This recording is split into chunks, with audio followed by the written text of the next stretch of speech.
बच्चों, आज हम अध्याय 2 बहुपद का अध्ययन करेंगे। आप अपनी बुक में देखें, आपकी बुक आपके सामने रखें। पेज नंबर 33 पे यह अध्याय शुरू हुआ है। सबसे पहले बहुपद का मतलब समझो। बहुपद क्या चीज़ है? बहुपद में जैसे नाम से पता है, बहुत पद, जिसमें बहुत सारे पद हो। अब ये बहुत सारे पद क्या होते हैं? सबसे पहले तो समझे, दो संख्या होती है, दो टाइप की संख्या होती है, एक तो चर और एक अचर। अभी चर और अचर संख्या क्या होती है समझे। ऐसी संख्या जिसके बारे में हम जान सकते हैं, जैसे 3, 5, 10। ये एक संख्या है। 3 हम बोल सकते हैं कि 3 पेन या 10 पेन या 5 पेन। ऐसी संख्या है जिनके बारे में आप जान सकते हैं कौन सी चीज़ कितनी, उसको हम कहते हैं अचर। और चर संख्या है जैसे हम सवाल में करते हैं कोई संख्या की x, y, z। आपसे क्या x पेन, आपको नहीं मालूम x पेन कितना है, और कुछ भी हो सकता है, t, u। ये सब संख्या ऐसी जिनके मतलब हमको नहीं मालूम है, तो ये सब संख्या कहलाती चर और ये संख्या कहलाती अचर। इन दोनों को मिलाकर देखें, एक संख्या बनती जैसे 3x, प्लस में भी हो सकती है, माइनस में भी हो सकती है ना। या घात में देखें 4x की घात 2 या फिर 5y। ये सब पद है, एक पद है, ये एक पद। अब इसी के अंदर हम कुछ और जोड़ दें, प्लस y की घात 4, तो 2 हो गए, तो ये हो गए द्विपद, 2 पद हो गए। अब चर की बात करें तो इसमें देखिए एक ही चर है, मतलब इन दोनों y है, तो मतलब एक चर, इसमें सिर्फ x है। अब कोई संख्या ऐसी भी हो सकती है x की घात 2 प्लस y की घात 5, जरूरी नहीं कि घात हो, तब इसमें x भी और y भी, तो इसलिए 2 चर वाली बहुपद होंगे और ये एक चर वाले बहुपद। हम 9th क्लास में एक चर वाले बहुपद की बात करेंगे, मतलब अगर x होगा तो सभी x होगा, y होगा तो सभी y होगा। अब दो संख्या है, ये दो, तो द्विपद हो जाएगा क्योंकि 2 पद है। ये केवल एक ही पद है ना, क्योंकि एक ही संख्या ये। तो ऐसे हम एक पद, द्विपद या 3 पद होंगे तो त्रिपद कहेंगे। अब इसी के आधार पर हम सवाल करें। देखिए हम सवाल करें, पेज नंबर 37 पे आप देखेंगे सवाल। पहला सवाल प्रश्नावली 2.1 में आपसे कहा गया है कि निम्नलिखित व्यंजकों में कौन कौन एक चर वाले बहुपद है और कौन कौन नहीं है। एक चर मतलब या तो सब x होंगे या तो सब y होंगे। आप देखिए एक ही चर है x, इसमें y भी है, इसी में सिर्फ t है, मतलब एक ही चर है। ये y है, ये y है, इसमें 3 है, y, x, y, t। तो सबसे पहले देखिए कि बहुपद है कि नहीं। तो सबसे पहला वाला जो है ये बहुपद है, ठीक है। दूसरे वाले की बात करें तो ये भी बहुपद है।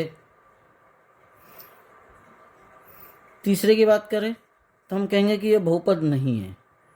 अब आप कहेंगे कि ये बहुपद क्यों नहीं है, तो बहुपद ये इसलिए नहीं है कि इसमें जो चर राशि मतलब संख्या टी की घात है, टी के ऊपर वर्गमूल का निशान बना है। तो वर्गमूल तो यहाँ 2 पे भी था, लेकिन अगर वर्गमूल का निशान संख्या पे है तो कोई बात नहीं, लेकिन अगर चर राशि पर टी या एक्स वाई जेड, तो वहाँ बोलेंगे वो बहुपद नहीं। क्यों नहीं बोलेंगे? क्योंकि उसकी घात टी को अगर हम देखें, रफ में मैं लिख रहा हूँ, वर्गमूल का मतलब होता है बटे में 1/2। वर्गमूल का मतलब होता है जैसे टी की घात 1/2। तो अगर घात बटे में होगी तो बहुपद नहीं होगा। यहाँ देखें 4th वाला, ये भी बहुपद नहीं है। क्यों नहीं है? क्योंकि y बटे में y जब ऊपर आएगा तो y की घात किसी जाएगी, माइनस में जाएगी। अब सबसे खास बात, कौन कौन से एक चर वाले बहुपद है। ये तो बहुपद नहीं, इसलिए कोई बात ही नहीं, लेकिन हम इसको बोलेंगे बहुपद तो है, लेकिन ये x है सिर्फ, तो ये एक चर में है। ये भी बहुपद है, ये सिर्फ y में, ये भी एक चर में है, लेकिन ये बहुपद ही नहीं है। इसमें हम बोलेंगे ये बहुपद है तो सही, लेकिन क्योंकि संख्या सब पूरी है, लेकिन ये बहुपद है। बहुपद है, लेकिन कैसा बहुपद है? 3 चर में। क्योंकि हमसे उन्होंने पूछा है कि कौन कौन से एक चर में बहुपद है, लेकिन ये एक चर में नहीं, ये बहुपद है तो सही, लेकिन 3 चर में। ऐसे कैसे इसका सवाल हम आगे बढ़े, इस सवाल को हम आगे बढ़ते हैं। अगला सवाल हम देखें, सवाल नंबर 2 पर चले। निम्नलिखित में प्रत्येक में x से गुणांक लिखिए। x से गुणांक का मतलब क्या होता है? ये x की घात 2, तो ये रही x की घात 2 इसमें सवाल में, इस सवाल में x की घात 2 यहाँ है, इसमें x की घात 2 यहाँ है, इसमें x की घात 2 है ही नहीं। तो गुणांक मतलब उसके आगे कौन सी संख्या लिखी है? x की घात 2, इसके आगे कोई संख्या नहीं लिखी, इसका मतलब 1। इसमें अगर हम देखेंगे कि एक्स स्क्वायर का गुणांक क्या होगा, तो आप बोलेंगे कि इसमें भी एक्स के आगे कोई संख्या नहीं मतलब 1, लेकिन ये माइनस होगा तो माइनस भी लिखेंगे हम। ठीक है, इस सवाल में हम देखें एक्स की घात 2 का गुणांक क्या होगा, तो इसके आगे क्या लिखा हुआ है? पाई बटे में 2, इसको हम पाई बोलते हैं। अब खास बात यह है कि इसमें एक्स की घात 2 नहीं है। अब जिस संख्या के बारे में हम बोलें और वो संख्या वहाँ नहीं है, एक्स की घात 2 नहीं है, तो ऐसी स्थिति में उसका गुणांक होगा 0। ठीक है, अब ये 2 सवाल हो गए। अब सवाल नंबर 3 पे चलते हैं। सवाल नंबर 3 में क्या बोलता है? 35 घात के द्विपद और 100 घात के एक पदी का एक एक उदाहरण लिखो। मतलब है 2 सवाल है आपके एक ही में। एक तो 35 घात का एक द्विपद लिखना है, ध्यान से समझे, 100 घात का एक पद लिखना है। तो पहले हम पहली बात करें, 35 घात का द्विपद। अब ऐसा बहुपद बनाना है जिसकी घात 35 हो और पद कैसे हो? द्विपद हो, 2 ही पद हो। तो बहुत आसान है, एक कोई भी चार संख्या लिख लो, एक्स की घात और उसकी बना दो 35। ये तो एक ही पद हुआ, तो साथ में कुछ और जोड़ दो, प्लस माइनस में कुछ भी कर सकते हैं, प्लस भी कर सकते हैं, माइनस भी कर सकते हैं। ये 2 लिख दिया, ये देखिए द्विपद हो गया, है ना, बहुत आसान है। ऐसी 100 घात का देखना है आपको, 100 घात का एक पदी, ये भी ऐसे ही। अब आप समझ सकते हैं, जब 35 घात का बना सकते हैं, इसे 100 घात का बना सकते हैं। ये लो y ले लिया आपने, यहाँ y की घात 100। अब कुछ प्लस माइनस नहीं करा क्योंकि हमको एक ही पद लिखना है। आप चाहे तो आगे संख्या लगाएं, आप चाहे तो संख्या नहीं भी लगाएं। तो ये हो गया एक पद। तो देखिए ये सब ऑब्जेक्टिव के सवाल है 2.1 में, बहुत आसानी से हो रहे हैं। अब हम चलते हैं प्रश्न नंबर 4 पे। ये भी बहुत आसान सवाल है, डायरेक्ट हमारा सवाल हो रहा है। अगला सवाल देखिए पेज नंबर 38 पर। पेज नंबर 38 पे देखें, यहाँ आपसे पूछा गया है निम्न बहुपदों में प्रत्येक बहुपद की घात बताओ। तो यहाँ बहुपद की घात लिख लेते हैं।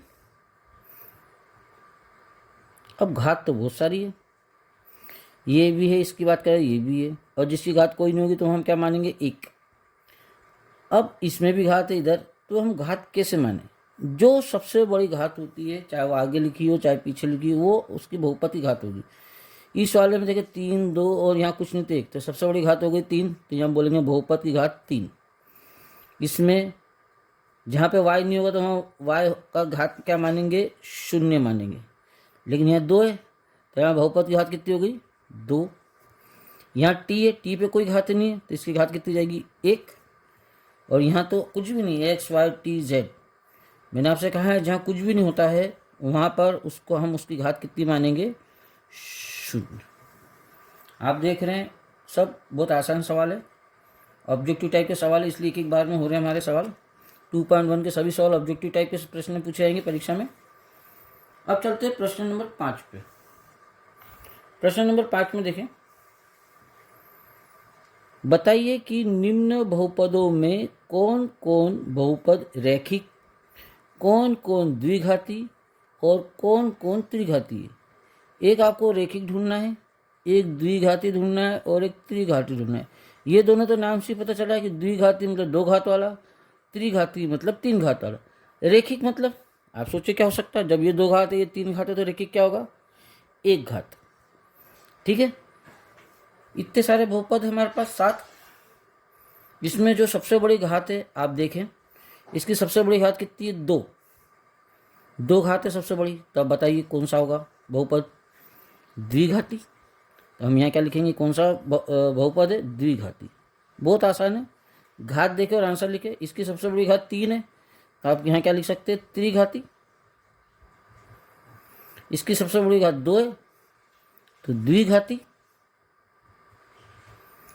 इसकी सबसे बड़ी घात, यहाँ x है ही नहीं, यहाँ x है, x पे कोई घात नहीं, इसका मतलब 1। 1 के लिए हम क्या बोलेंगे, रैखिक। यहाँ देखें, यहाँ पर t पे भी कोई घात नहीं तो यहाँ हम क्या बोलेंगे, रैखिक। यहाँ देखें r की घात 2 है, इसका मतलब द्विघाती। और यहाँ x की घात 3 है तो यहाँ क्या बोलेंगे, त्रिघाती। ठीक है, तो ये पूरे 5 सवाल हो गए। सभी 5 सवाल बहुत छोटे थे, आसान से थे, इसलिए एक बार में सब हो गए। अगले वीडियो में हम आगे के सवाल दिखेंगे, 2.2 के सवाल। तब तक आप इनको नोट करें।